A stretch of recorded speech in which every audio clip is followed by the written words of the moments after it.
자, 그러면 제가 6채를 갖고 있는데 한 채당 5천만 원만 잡아도 6채면은 3억이 되는 거죠. 10년 후에는 원금도 다 들어오고 융자 갚을 것도 다 갚은 상태가 되기 때문에 저는 이 3억이 남게 되는 거예요.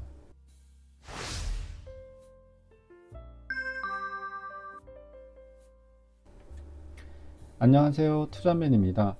오늘 준비한 영상은 제가 일본에서 임대업도 하고 있어요. 그래서 그 수익을 공개하는 영상이고요. 현재 저는 일본에서 회사를 다니면서 월급도 받고 월세 수익도 올리고 있어요. 한 달에 임대 소득으로 350만 원 정도의 소득을 올리고 있습니다. 이걸 연간으로 하면 4,400만 원 정도 되겠네요. 이제부터 얼마를 어떻게 투자를 해서 이 정도의 소득을 올리고 있는지 말씀을 드릴게요. 제가 이제부터 설명드리는 건 아마도 일본 유튜버도 이렇게까지 자세하게 설명을 하는 사람이 드물지 않을까라고 이제 개인적으로 생각을 합니다. 저는 월세를 받으려고 오래된 중고 주택을 땅값에 근접한 가격으로 구입을 하려고 노력을 해요. 구입 당시는 월세를 받기에는 집이 너무 지저분하고 그래서 주말마다 구입한 주택에 가서 리모델링도 직접 합니다. 제가 다 하는 건 아니고요. 제가 못하는 건 업자한테 의뢰를 해요. 리모델링이 시작되면 몇 달 동안은 주말에 쉬는 날이 없어져요. 계속 현장에 나가기 때문이죠. 예를 들어서 목욕탕이 없는 집은 목욕탕을 설치한다던가 그런 식으로 집을 깔끔하게 한 다음에 임대를 합니다. 자, 그러면 제가 얼마를 투자했을까요?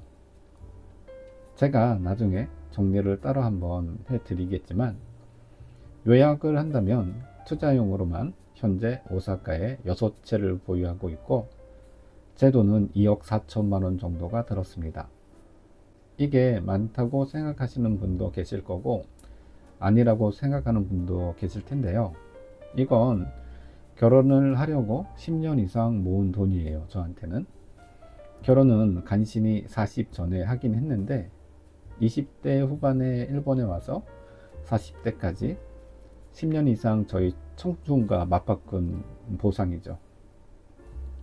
이 돈으로 부동산을 사기 시작했어요. 일본은 결혼을 해도 집이 없이 시작하는 게 보편적인 인식이어서 거주용 주택은 전액 대출을 받았기 때문에 여유 자금이 생겼던 거예요. 제가 처음 거주용 주택을 살 때는 0.7% 정도 이자를 냈는데 전액 대출을 받았어요. 모아놓은 돈을 집을 사는데 사용하는 게 바보 같다라는 생각이 들더라고요. 0.7%면. 간단하게 이야기해서 한국은행에 넣어놓기만 해도 2, 3% 정도의 수익률을 올리는데 0.7%를 아끼자고 그 돈을 집을 사는데 쓰는 건 좀 바보 같더라고요. 보통 일본 사람들은 자기가 모아놓은 돈을 처음에 보태서 집을 사는 경우가 많습니다. 그런데 저는 이제 한국 사람이고 좀 마인드가 틀리기 때문에 그 자금을 굴려야겠다고 생각을 했습니다. 그게 부동산이었던 거죠. 그리고 저는 투자용 집을 살 때도 은행 융자를 받으려고 노력을 합니다. 제가 투자용으로 사는 집은 오래된 집이라 은행 융자가 잘 안 나오더라고요. 그래도 9천만 원 정도 은행 융자를 받았습니다. 그래서 융자를 포함한 6채를 임대할 수 있는 상태까지 만드는 총 비용이 3억 3천 정도 들었습니다. 계산을 해보니까. 그런데 임대 수입이 다 남는 건 아니에요. 비용이 들잖아요. 한 달에 임대 수익으로 얼마를 받는 것도 중요하겠지만 저는 부동산을 늘려서 수익을 늘리려고 하는 약간 좀 생각이 달라요. 그 이야기도 나중에 정리를 해서 말씀드려 볼게요. 자, 그러면 어떤 식으로 비용이 들었는지 조금 더 자세히 들여다 볼게요. 첫 번째 집은 오사카 시내에 위치해 있어요. 광고에 나온 판매 희망가가 4,800만 원이었는데 1,800만 원 정도 깎아서 3천만 원에 구입을 했습니다. 많이 깎지 않았나요? 그리고 구입부터 리모델링까지 복비다 뭐다 토탈 든 비용은 5,700만 원이었습니다. 현재는 같은 세입자가 3년간 거주를 하고 있고요. 한 달에 65만 원의 임대를 하고 있어요. 두 번째 집도 오사카 시내에 위치한 집이고요. 광고에 나온 판매 가격은 4,900만 원이었는데 400만 원을 깎아서 4,500만 원에 구입을 했습니다. 임대를 할 수 있는 상태까지 총 비용은 6,200만 원 정도가 들었어요. 이 집은 처음에 월세로 70만 원을 받았는데요. 지금은 입주자가 한번 바뀌었어요. 처음에 살던 사람이 월세를 내지 않고 야반 도주를 했어요. 집도 개판으로 만들어 놓고 도망을 갔죠. 그래서 지금은 다른 입주자가 살고 있습니다. 월세는 65만 원에 임대를 하고 있어요. 세 번째 집도 오사카 시내에 위치한 집이고요. 광고에 나온 판매 가격은 4,500만 원이었는데 1,000만 원을 깎았어요. 그래서 3,500만 원에 구입을 했습니다. 그리고 리모델링이다 뭐다 총 비용이 5천만 원 정도 들었습니다. 현재 2년 정도 입주 중이고요. 월세는 63만 원을 받고 있습니다. 네 번째 집부터 오사카 후로 나가게 됩니다. 오사카 시하고 오사카 후는 다른데요. 이런 식으로 생각하시면 됩니다. 오사카 시가 서울시라면 오사카 후는 경기도라고 생각하시면 편하실 거예요. 이 집은 처음에 3,900만 원에 매물로 나온 집이었는데 3,500만 원에 구입을 했습니다. 그리고 총 비용이 4,300만 원 정도 들었어요. 현재는 55만 원에 임대 중입니다. 다섯 번째도 오사카 후에 위치한 집인데요. 광고에 나온 판매 가격은 3천만 원이었는데 850을 깎았어요. 그래서 2,150만 원에 구입을 했습니다. 총 비용은 약 4,300만 원 들었고요. 이때부터 유튜브를 찍게 돼요. 그래서 리모델링에 걸린 시간이 평소보다 2달은 더 걸린 것 같아요. 저는 사실 좀 빨리 해서 빨리 임대를 받아야 그래야 한 달이라도 월세를 빨리 받을 수가 있어서 좋은데, 그래서 이때 유튜브를 해야 하나 말아야 하나 고민을 좀 했습니다. 왜냐하면 회사 생활도 해야 되고 리모델링도 해야 되고 유튜브 영상 작업들도 해야 되니까 좋아하는 술도 마실 시간이 없더라고요. 그래서 유튜브를 하는 게 솔직히 좀 힘들었습니다. 이걸 해야 되나 말아야 되나 참 고민을 많이 했는데, 그래도 저를 응원해 주시는 매니아 분들이 계세요. 그래서 힘을 얻어서 이렇게 계속 영상을 올리고 있습니다. 현재 이 집은 53만 원에 입주를 하고 있어요.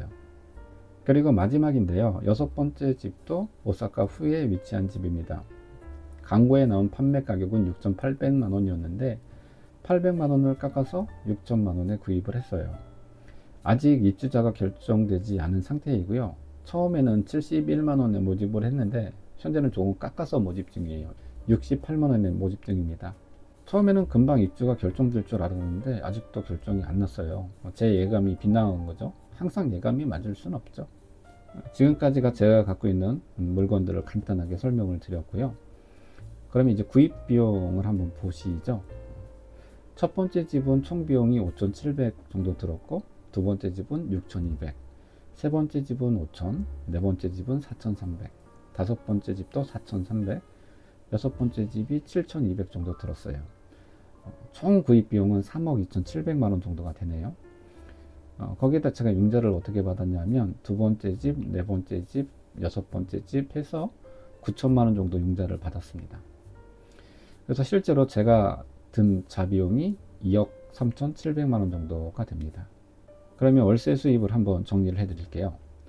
첫 번째 집이 65만 원, 두 번째 집도 65만 원, 세 번째 집이 63만 원, 네 번째 집이 55만 원, 다섯 번째 집이 53만 원, 여섯 번째 집은 68만 원. 여섯 번째 집은 아직 임대가 결정되지는 않았어요.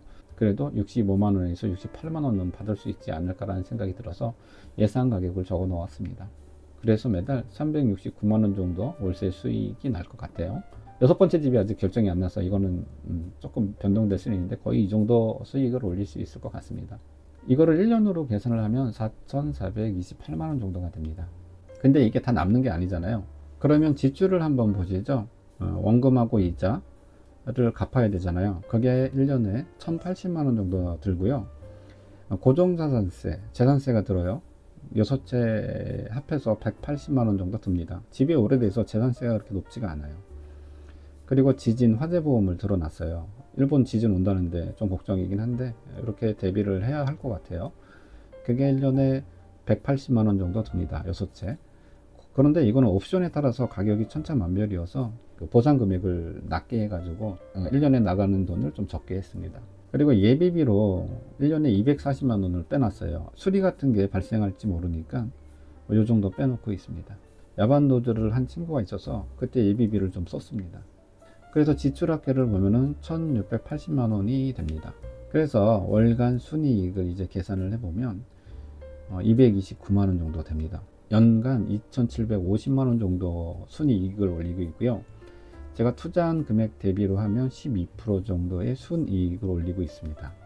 제가 여러분들에게 한 가지 여쭤보고 싶은 게 있는데, 지금 이 영상을 보시는 분들이 대부분 한국에 계시기 때문에 일본에서 부동산을 사는 경우는 없다라고 생각을 해요.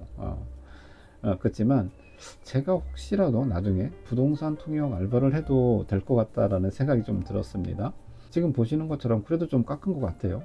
제가 통역을 하면 저도 통역 알바비를 받아서 좋고, 지금 한다는 이야기가 아닙니다. 통역을 부탁하는 분들을 위해서 가격 협상도 어느 정도 할 수 있을 것 같다는 느낌이 들었어요. 100% 깎는다는 보장은 못해요. 노력을 해보겠다는 거지. 보시는 것처럼 작게는 몇백만 원에서 1000만 원 이상 깎은 물건도 있어요. 농담 반 진담 반인데요. 혹시라도 일본에서 부동산을 구입하려고 하시는 분이 계시다면 직접 싸게 구입하시는 게 통역비도 안 들고 제일 베스트이긴 한데, 혹시라도 저한테 의뢰를 하면 제가 노력을 해볼 수는 있지 않을까라는 생각이 듭니다. 그리고 멤버십에 가입한 분이 한 분 계세요. 이분은 원하신다면 제가 무료로 하루 정도 시간을 빼서 통역을 해드릴까 생각 중입니다. 일본에서 부동산을 구입하신다면 말이죠. 그런데 원하지 않으시면 안 해드릴 거예요. 원하신다면. 그리고 멤버십에 가입하신 분이 지금 한 분이기 때문에 가능한 거예요. 많으면 제가 못 해드려요. 제가 작은 보답이라도 하고 싶어서 원하신다면 제가 한번 통역을 해드리고, 될지는 모르겠지만 가격 협상도 한번 해보면 좋지 않을까라는 생각을 했습니다. 그리고 제가 영상 초반에 말씀드린 게 있는데요. 저는 매달 들어오는 월세도 중요하긴 하지만 자비용으로 2억 이상이 들었어요. 그걸 회수해야 하기 때문에 매달 수백만 원이 들어온다고 해도 원금 회수를 다 못한 상태에서는 아직 수익이 났다라고 생각을 안 하거든요. 저는 그래서 어떤 게 목표냐 하면 10년 안에 원금 회수를 하고, 수익률이 12%이기 때문에 10년 정도면 원금 회수가 될 것 같아요. 원금 회수를 다 하고 또는 융자를 10년 안에 다 갚고 나면 결론적으로 저에게는 집이 남게 되거든요. 그때 집의 가치가 진정한 투자 소득이 아닐까라는 생각을 합니다. 예를 들어서 첫 번째 집은 제가 3천만 원에 구입을 했어요. 그런데 리모델링이다 뭐다 다 해서 5,700만 원이 들었습니다. 여러분들은 이게 10년 후에 얼마가 될 것 같아요? 땅값만 주고 샀거든요. 거의 3천만 원. 그런데 이게 제가 팔 때도 똑같이 3천만 원에 팔지, 아니면 5,700만 원, 토탈 비용이 5,700만 원 정도 들었는데 5,700에 팔 수 있을지 어느 쪽이라고 생각을 하세요? 저는 5,700만 원에도 충분히 매각이 되리라고 생각을 해요. 오사카 시내가 약간 집값이 오른 부분도 있어요, 최근에. 그게 아니어도 3천만 원일 때 이 상태는 아주 안 좋아요. 집 상태가. 임대를 한다고 해도 월 30만 원 받을 수 있을까 말까인데, 그런데 제가 현재 65만 원에 임대를 주고 있지 않습니까? 이게 1년이면 780만 원이 들어오거든요. 3천만 원에 이 물건을 산다면 연수익이 26%가 됩니다. 이런 물건은 오사카에 없어요. 저도 투자를 하려고 물건을 찾지만 이런 물건은 오사카에 없습니다. 냉정하게 오사카 시내는 16%도 없어요. 그리고 맨션이라고 한국의 아파트 같은 개념인데, 제가 맨션을 현재는 안 하는데 수익률이 좋아봐야 5%에서 6% 정도가 돼요. 맨션은 가격 자체가 오르기도 하지만 그거는 복골복이라고 생각을 합니다. 결론적으로 3천에 산 집이긴 하지만 적어도 5천 이상은 받을 수가 있다고 생각을 합니다. 저는 한 7천 가까이도 가능하지 않을까라고 생각을 해요. 자, 그러면 제가 6채를 갖고 있는데 한 채당 5천만 원만 잡아도 6채면은 3억이 되는 거죠. 10년 후에는 원금도 다 들어오고 융자 갚을 것도 다 갚은 상태가 되기 때문에 저는 이 3억이 남게 되는 거예요. 그리고 중간에 들어오는 월세로 또 집을 살 거예요. 이게 제가 생각하는 수익이 되는 거죠.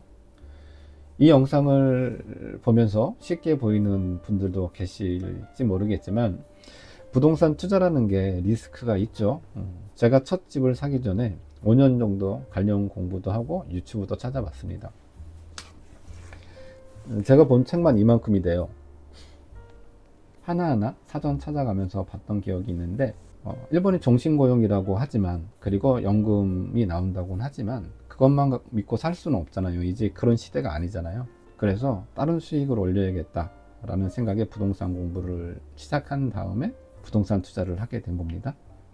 정말 에피소드가 많아요. 좋게 말하면 저만의 노하우가 되게 많아졌어요. 이제는 어떤 스토리가 있었는지, 또 제가 어떤 목표를 세워서 투자를 했는지에 대해서 좀 더 자세한 정보를 원하신다면 댓글을 남겨주세요. 조금이라도 도움이 될 만한 부분만 가져가셨으면 하는 바람이 있네요. 오늘 영상은 여기까지이고요. 시청해 주셔서 감사합니다.